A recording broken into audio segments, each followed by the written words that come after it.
இயேசு கிறிஸ்துவில் எனக்கு பிரியமான சகோதர சகோதரிகளே, புனித வெள்ளி இயேசுனுடைய பாடுகளை நினைவு கூர்ந்து அவருடைய பாடுகள் எதற்காக ஏன் இவ்வாறு செய்தார் என்ற கேள்வியை எழுப்பும் விதமாக இதோ பயணிக்க இருக்கின்றோம். இன்றைய முதல் வாசகம் கூறுகின்றது, நாம் அனைவரும் வழி தவறி நடந்தோம், நாம் அனைவரும் நம் வழியில் நடந்தோம், ஆண்டவரோ நம் அனைவரின் தீச்செயல்களையும் அவர் மேல் சுமத்தினார். அன்புக்குரியவர்களே, மனிதர்களாகிய நாம் அறியாமையில் வாழ்கிறோம், அறியாமையில் தவறு செய்கிறோம், அறியாமையில் இயேசுவை சிலுவையில் அறைந்தோம். ஆனால் இருப்பினும் அவர் நம்மை மன்னித்தவராக நம்முடைய சுமைகளை எல்லாம் அவர் தன்னிலே சுமந்து கொண்டார் என்பதை தான் இந்த இறை வார்த்தை குறிப்பிடுகிறது. துன்பங்கள் இன்பத்திற்கான திறவுகோல், சோதனைகள் வலிமை பெறுவதற்கான துருப்புச்சீட்டு, மரணம் வாழ்வதற்கான பாதை.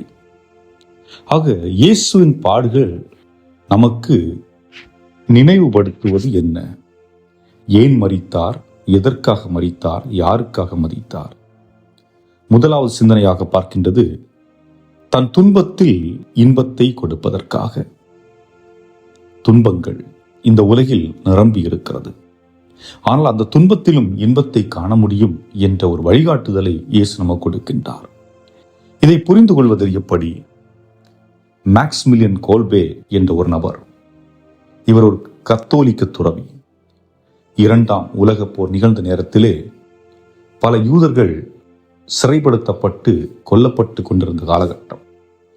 அவுஸ்விட்ச் என்ற இடத்தில் ஜெர்மனியிலே ஒரு சிறையில் இருந்த ஒரு சிறை கைதி அங்கிருந்து தப்பிச் செல்லுகின்றான். உடனடியாக அவர்கள் என்ன செய்கின்றார்கள்? அங்கே இருந்த கைதிகளில் 10 நபர்களை தேர்ந்தெடுத்து சொல்லுகின்றார்கள், ஒருவன் தப்பி போனதற்கான தண்டனை உங்கள் 10 பேருக்கும், நீங்கள் அனைவரும் சிறைகளில் அடைக்கப்பட்டு பட்டினியால் சாகப் போகிறீர்கள், அதுதான் உங்களுக்கு தண்டனை என்று மரண தண்டனையை தீர்ப்பிடுகின்றார்கள். அதில் ஒருவன் அழ ஆரம்பிக்கின்றான். எனக்கு மனைவி இருக்கிறார், எனக்கு பிள்ளைகள் இருக்கின்றார்கள், நான் அவர்களை பார்த்து விடுவேன் என்ற நம்பிக்கையில் இருந்தேன், என்னுடைய எல்லாம் அழிந்து போய்விட்டது என்று வருந்தி கொண்டிருந்த நேரத்திலே அங்கே ஒருவர் முன்வருகின்றார். அவர்தான் அந்த கத்தோலிக்க துறவி மேக்ஸ்மிலியன் கோல்பே. அவர் சொல்லுகின்றார், அந்த நபருக்காக என்னை நீங்கள் சிறையில் போடுங்கள். மற்றவர்களெல்லாம் சிரிக்கின்றார்கள்.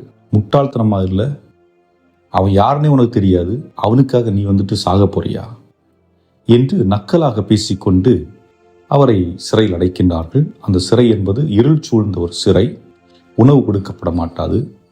ஆக இப்படியாக சில நாட்கள் அவர் சிறையிலிருந்து அவர் கொல்லப்படுகின்றார். கொல்லப்பட்ட அந்த மேக்ஸ்மிலியன் கோல்பே செய்த நற்செயல் என்ன என்று பார்க்கின்ற பொழுது, மேக்ஸ்மிலியன் கோல்பே அவர்களுக்கு புனித பட்டம் கொடுப்பதற்கான நிகழ்வுகள் நடைபெற்று கொண்டிருக்கிறது. அந்த நிகழ்விலே அந்த காப்பாற்றப்பட்ட பிரான்சிஸ் என்ற நபர் அவருடைய 95வது வயதிலே அதில் பங்கெடுக்கின்றார். அன்புக்குரியவர்களே, ஒருவர் தன்னை இழந்து ஒரு குடும்பத்தை காப்பாற்றி இருக்கின்றார். அந்த நபர் யாரென்றே தெரியாது. இதுதான் இயேசு கிறிஸ்து நம் ஒவ்வொருவருக்கும் அவர் தனது மரணத்தின் வாயிலாக செய்த ஒன்று. இயேசுடைய துன்பம் என்பது இறுதியான ஒன்று அல்ல, மாறாக மீட்புக்கு வழிவகுக்கக்கூடியது. நம்முடைய வாழ்விலும் துன்பங்கள் வரும், ஆனால் அந்த துன்பங்களை கண்டு நாம் துவண்டு விட வேண்டாம். இயேசு சிலுவை பயணத்திலே மும்முறை கீழே விழுந்து மீண்டும் எழுந்து பயணிக்கின்றார் அல்லவா? அதுபோன்று நாமும் இயேசுவை போன்று துன்பத்தை கண்டு துவண்டு விடாமல் எழுந்து பயணிக்க வேண்டும். நமது பயணம் பிறருக்கு நல்வாழ்வு கொடுக்க வேண்டும் என்று இயேசு இன்று நமக்கு முதல் சிந்தனையாக கொடுக்கின்றார்.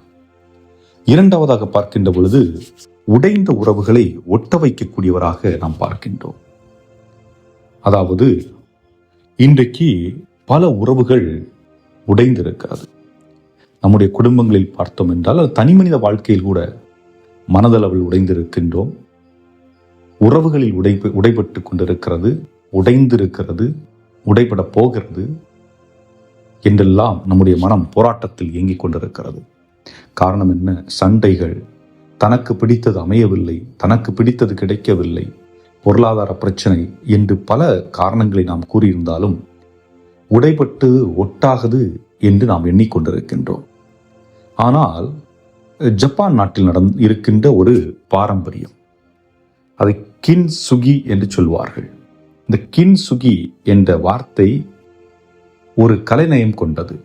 என்னவென்றால், ஒரு அழகான மண்பாண்டமாக இருக்கலாம், அல்லது பீங்கானாக இருக்கலாம், அல்லது கண்ணாடி கோலையாக இருக்கலாம். இதில் ஏதாவது ஒன்று உடைந்து விட்டால் அதை தங்க முலாம் கொண்டு பூசி வைப்பது அவர்களது வழக்கம். இந்த தங்க முலாம் பூசப்பட்ட பின்பு என்ன நிகழ்கிறது? அது ஏற்கனவே இருந்த மதிப்பை விட அதிக மதிப்பு பெறுகின்றது. ஏற்கனவே இருந்த அழகை விட அதனுடைய அழகு இன்னும் அழகுபடுத்தப்படுகின்றது. ஆக இது போன்றுதான் இயேசுனுடைய அந்த பிரசன்னம். உடைந்து போயிருக்கின்ற உறவுகள், உடைந்து போயிருக்கின்ற மனம், இவைகளை இயேசு தன்னுடைய இரத்தத்தினால் மீண்டும் மீட்டுருவாக்கம் செய்கின்றார். இப்பொழுது சிந்தித்து பாருங்கள், உங்களுடைய உடைப்பட்ட உறவுகள் இயேசுவின் இரத்தத்தால் மீண்டும் இணைக்கப்பட்டிருக்கின்றது. உங்களுடைய உடைப்பட்ட மனம் மீண்டும் இயேசுவின் இரத்தத்தால் ஒன்றிணைக்கப்பட்டிருக்கின்றது. இது உறவுக்கும் சரி, தனிமனித வாழ்வுக்கும் சரி, இயேசுவின் இரத்தம் நமக்கு மீட்டுருவாக்கம் செய்து கொடுத்து கொண்டிருக்கிறது. அதே போன்றுதான் இயேசு சிலுவையிலே நமக்கு ஒரு அடையாளத்தை கொடுக்கின்றார். தந்தையே, இவர்கள் செய்வது இன்னதென்று அறியாமல் செய்கிறார்கள், இவர்களை மன்னியும். மன்னிப்பு மிகவும் முக்கியமான ஒன்று. ஏனென்றால் இயேசு சொல்லுகிறார், அவர்கள் அறியாமல் செய்கிறார்கள். என்ன அறியாமையில்? இவர்தான் இறைமகன் இயேசு கிறிஸ்து என்று அறியாமல் செய்கிறார்கள். அவர்கள் நினைத்தார்கள், நாங்கள் சரியாக எல்லாவற்றையும் செய்து முடித்து விட்டோம், இயேசுவை கொன்று விட்டோம் என்று எண்ணுகின்றார்கள். ஆனால் இயேசு என்ன சொல்லுகின்றார்கள்? அவர்கள் அறியாமையில் செய்கின்றார்கள், அவர்களை மன்னியும். இயேசு யாரையும் தீர்ப்பிட துணியவில்லை.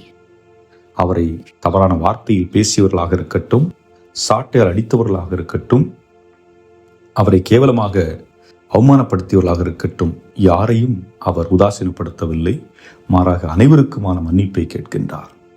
அன்புக்குரியவர்களே, இதே மன்னிப்பை நாமும் வழங்க வேண்டும். காரணம் என்ன? மன்னிப்பது என்பது மற்றவரை குணப்படுத்துவது அல்ல. நான் மன்னிக்கின்ற பொழுது நான் குணப்படுத்தப்படுகின்றேன். நம்ம பல நேரங்கள் நினைவு சொல்லுவோம், நான் அவனை மன்னிக்க முடியாது.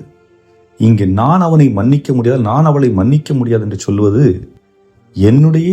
நான் எனக்குள் குணப்படுத்தலை விரும்பவில்லை என்று அர்த்தம். ஆகவே இன்று, அதுவும் குறிப்பாக புனித வெள்ளி அன்று, நீங்கள் யாரோடாவது சண்டையில் இருக்கின்றீர்கள், பேச மறுக்கின்றீர்கள், மன்னிக்க மறுக்கின்றீர்கள் என்றால், இன்று இரவு முடிவதற்குள் உங்களுடைய அலைபேசியை எடுத்து அந்த நபருக்கு நான் உங்களை மன்னிக்கிறேன் என்ற ஒரு வார்த்தையாவது நீங்கள் போட்டு அனுப்புங்கள். அதன் பிறகு உங்களுடைய உள்ளத்தில் உணர்கின்ற அந்த ஒரு உணர்ச்சியை நீங்கள் உணர்ந்து கொள்வீர்கள். மூன்றாவதாக இன்று நாம் பார்க்க இருக்கின்ற வார்த்தை தாகமாக இருக்கிறேன். தாகம். தாகம் என்றால் இது தண்ணீர் குடிப்பதற்கான தாகம் அல்ல. புனித கல்கட்டா அன்னை தெரேசா அவர்கள் முதலில் ஒரு சபையிலே அருட்சகோதரியாக இருக்கின்றார்கள். அப்பொழுது அவர்கள் அங்கிருந்த அந்த அவலங்களை எல்லாம் பார்க்கின்றார்கள். முதியவர்கள் நடுரோட்டில் இருப்பது, நோயிற்று இருக்கின்ற மனிதர்கள், தொழுநோயால் பாதிக்கப்பட்ட மனிதர்கள் என்று பல மனிதர்களை அங்கே பார்க்கின்றார்கள். அவர்களை பார்த்துவிட்டு அதை எண்ணியவாறே அவர்கள் சென்று கொண்டிருக்கின்றார்கள். ரயிலில் பயணம் செய்கின்ற பொழுது அவர்களுக்குள் ஒரு குரல் கேட்கிறது, தாகமாக இருக்கிறேன், தாகமாக இருக்கிறேன்.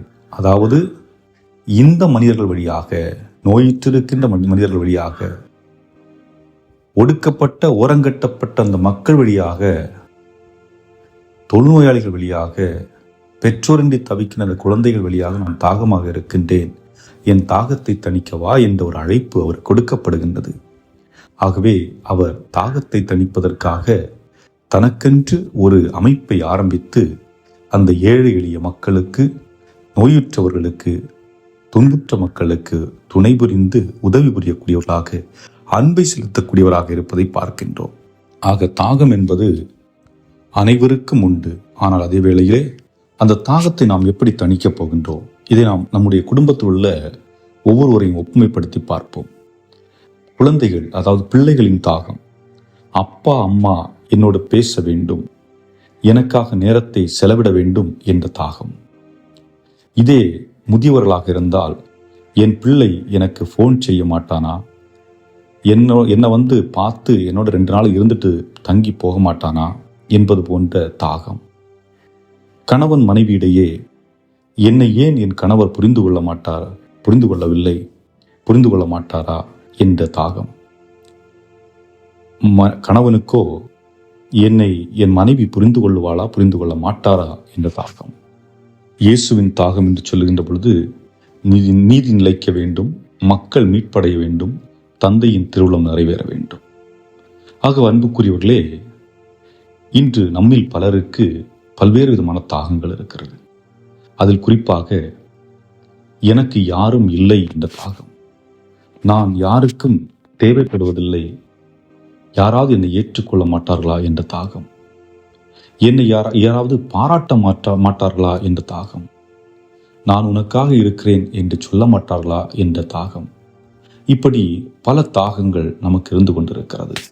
ஆக இந்த தாகங்களை நாம் கண்டுகொள்ளாமல் இருக்கின்றோம் என்றால், சிலுவையில் தாகமாயிருக்கிறேன் என்று சொன்ன அந்த இயேசுவிற்கு நாம் தண்ணீர் கொடுக்க மறுப்பது போன்றுதான் நாம் வாழ்ந்து கொண்டிருக்கின்றோம். ஆக பிள்ளைகளுடைய தாகம் என்ன என்று பாருங்கள். உங்களுடைய பெற்றோர்கள், உங்களுடைய மாமா மாமியார், அவர்களுடைய தாகம் என்னவென்று பாருங்கள். உங்களுடைய மருமகளுடைய தாகம் என்னவென்று பாருங்கள். உங்களுடைய கணவன், உங்களுடைய மனைவி, அவருடைய தாகம் என்னவென்று பாருங்கள். அந்த தாகத்தை தணிக்க முற்படுங்கள். அப்படி நீங்கள் முற்படுகின்ற பொழுது நீங்கள் இயேசுடைய அந்த தாகத்தை தணிக்கிறீர்கள். ஆக இந்த சூழலிலே நாம் செய்ய வேண்டியது என்ன? ஒரு முறை ஒரு தந்தையும் மகனும் ஒரு கலைக்கூடத்திற்கு செல்லுகின்றார்கள். அந்த கலைக்கூடத்திற்கு சென்று அங்கே சிலுவையில் அறையப்பட்ட இயேசு சுரூபத்தை பார்க்கின்றார்கள். அப்போது அந்த சிறுவன் தன் தந்தையை பார்த்து கேட்கின்றான், ஏன் அவரை இப்படி சிலுவையிலே அறைந்து வைத்திருக்கின்றார்கள், அவருக்கு வலிக்காதா என்று கேட்க, அந்த தந்தை சொன்னார், அவர் அனைவரையும் நேசிக்கிறார், நம்மை நேசிப்பதனால் அவர்களை தாங்கிக் கொள்கிறார் என்று சொல்ல, சில நிமிடங்கள் அந்த சிறுவன் அமைதியாக இருந்துவிட்டு அவரிடம் கேட்கின்றான், அப்பா, அந்த நேரத்தில் அவரோடு அங்கு இருக்க யாருமே இல்லையா என்ற ஒரு கேள்வி. அன்புக்குரியவர்களே, இந்த கேள்வி நம் அனைவருக்குமான கேள்வி. அவரோடு இணைந்து அன்பு செய்ய யாரும் இல்லையா? இயேசு நம்மை அன்பு செய்கிறார். அந்த இயேசுவோடு இணைந்து நாம் அன்பு செய்ய தயாராக இருக்கின்றோமா, தயாராக இல்லையா? இதை சிந்தித்தவர்களாக தான் இன்று நாம் இந்த சிலுவை முத்தத்தில் பங்கெடுக்க வேண்டும். ஏனென்றால் சிலுவை முத்தத்திற்கு வருகின்றீர்கள், கடமைக்காக சிலுவை முத்தத்தில் பங்கெடுப்பது என்பது தேவையற்ற ஒன்று. ஆனால் அதே வேளையிலே ஒரு வாக்குறுதி நாம் கொடுக்கலாம். அந்த வாக்குறுதி என்ன?